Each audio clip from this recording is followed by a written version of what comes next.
Mafanzi muri ngoda ndiko kuzanga tichipika za munoda.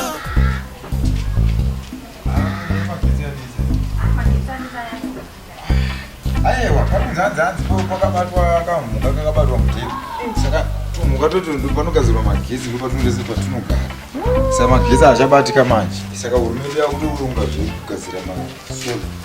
Chirungu zvakaisa masola magezi azotinetsewo. Maskera sei dedi, maskera sei mama. Waswera sei mwanangu? Kusisa kwaro? Vari pane mukomana wapinda naye. Jesus! Mukomana! Ndikuzoona ndori kujaidza vana iwe. Kwani ndindadi? Iwe! Mburidze. Buda imomo. Tambu! Ngabude! Buda iwe! Jaidza vana iwe. Kwani ndindadiko nei vana? Tambudza hai! Tambu! Buda umo! Buditse zigomana ratazotopinda nare. Ukonda pinda imomoka. Ukonda ndapinda imomoka ngabude. Panyaijo. Budza mwana wako. Panyaijo. Buda umwe. Chirume panyaijo. Buda umwe. Ukona kubvudza anisi. Nei nisaizi. Buda umwe.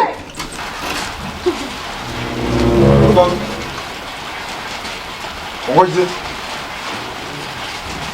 Bana maru. Bata bana maru. Aiwa bata chirume chirume. Tabuda. Tabuda. Buda imomo. Buda.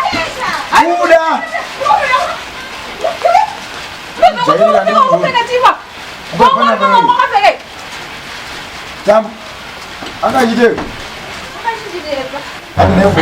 Yo ruto do adepo adira. Ande.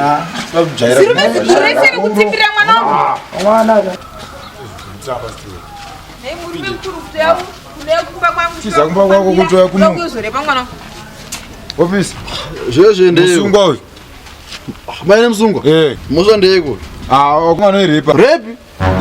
Ngauya kimkati. Yone, sha uya chuma. Kuita. Kurepa? Officer inatosota munhu exhibit ishi. Haangambona kuuya kumba wangu zofoseredza pamwana wangu. Alright. Taura nyaya kwe. Hai. Arepa. Ari pamwana wangu yakamirapo. Alright. Iyo ndo arepo. Taura. Vaudze officer.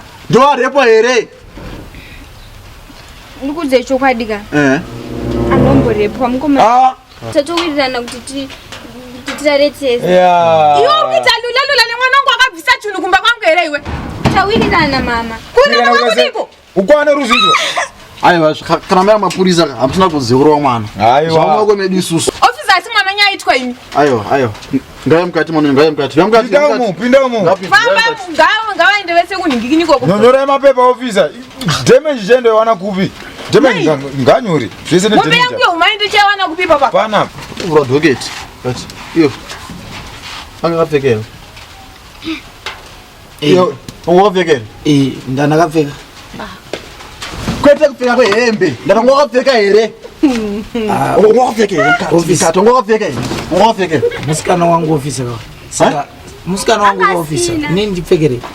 Ungosina? Alright. Inge mosha iyo. Zadzana zviviri. Iyo unozaniwa? Tambu. Officer amsanyorese nemapo. Aiwa, idzi dzanya dzedu susu tizo zvinoziita. Right. Unozaniwa? Awiza officer. Wiza ndo chicho. Ndo zviri pachitupa chef. Alright. Ausati. Chimoenda pasaida. Kune mari. Zvemari futi muchinyora bepa. Unoenda kujira. Alright. Ausati. Officer munhu ngandwe damage ushu. Yoza damage yangu mawiza iwe. Ndara. Ukwane unzo. Ndo repo here. Officer ite basa renyu officer.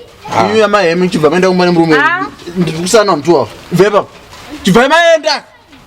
Ndonozota kuti wamani. Ndaza hapana repo apa. Tachiwina. Nyarara yo. Wamsunga nyarara. Iyo vepa bami. Vemaenda. Iyo musikana force report. Force report iye kuda. Iyo rap haichinje. Plus made futhi ndaro yangada muroka yo. Office. Dokuziya fana yimi zvamunoita. Ndotozere magwaro. Ndozvamunoita. Zvipa section. Unogara kupiwa? Mbare koko. Mbare. Ndimana level zandisi. Alright. Utera mwa wako. We are going to rotten jail. Officer. Mwechere nena revhura nditi. Kurara mwana wangu Shashl iwe. Ndikuzoona. Ndikana ndimiwo. Kaunokana Shashl na Rev ndo Ndara chenda yekumba. Kutera mwa wako. Tugara yo mundu wewe.